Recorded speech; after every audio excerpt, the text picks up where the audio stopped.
हरियाणा के कुरुक्षेत्र में पत्नी के मर्डर के बाद सुसाइड केस में खुलासा हुआ है। रणदीप पत्नी निशा से तलाक लेना चाहता था क्योंकि वह निशा के एक मुस्लिम व्यक्ति से बात करने से नाराज था। बेवफाई से परेशान रणदीप दबखेड़ा गांव के सरपंच प्रतिनिधि के पास गया और कहा कि मैं तलाक लेना चाहता हूं।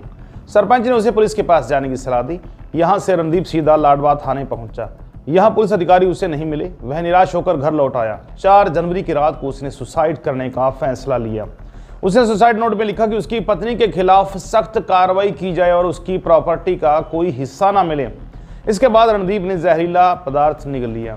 सूत्रों के मुताबिक इसी बीच निशा को उसी व्यक्ति का फोन आया जिससे रणदीप परेशान था। यह देखकर रणदीप आग बबूला हो गया। रणदीप और निशा के बीच झगड़ा हुआ, जिसके बाद रणदीप ने बेल्ट से निशा का गला घोट दिया। इसके बाद रणदीप गांव के जोहड़ में छलांग लगा दी। दबखेड़ा गांव के सरपंच प्रतिनिधि स्वर्ण सिंह ने बताया कि 4 जनवरी को रणदीप मेरे पास आया था। वह कहने लगा कि मुझे मेरी पत्नी से तलाक चाहिए। तब मैंने उसे कहा कि इसमें मैं क्या कर सकता हूं, तलाक तो कोर्ट मिलेगा। रणदीप बोला कि मैं कैसे करूं। मैंने कहा कि आप थाने में जाकर शिकायत कर दो और जैसे भी आगे कार्रवाई होगी पुलिस करेगी। सरपंच प्रतिनिधि ने आगे बताया कि इसके बारे में रणदीप लाडवा थाने में गया था। इसको वहां कोई नहीं मिला तो वापस आ गया।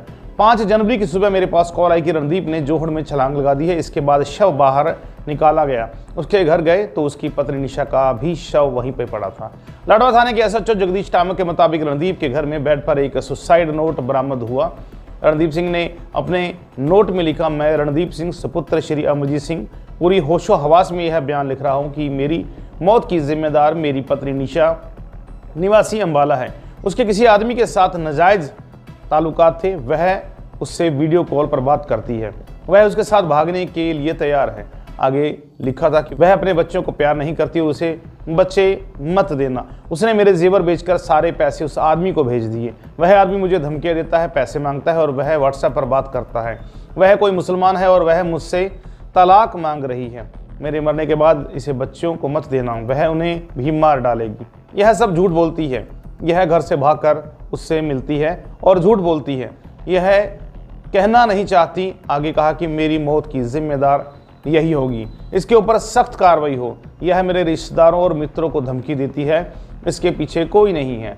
मेरे बाद इस पर कार्रवाई होनी चाहिए और इस आदमी के खिलाफ भी कार्रवाई होनी चाहिए जिससे मेरी पत्नी के नाजायज संबंध थे। मेरे फ़ोन में सब सबूत हैं। इसकी भी वीडियो है। रब रखा, यह मेरी प्रॉपर्टी में हकदार नहीं है। मेरे बच्चों का ध्यान रखना, यह उन्हें मरवा देगी। रणदीप सिंह।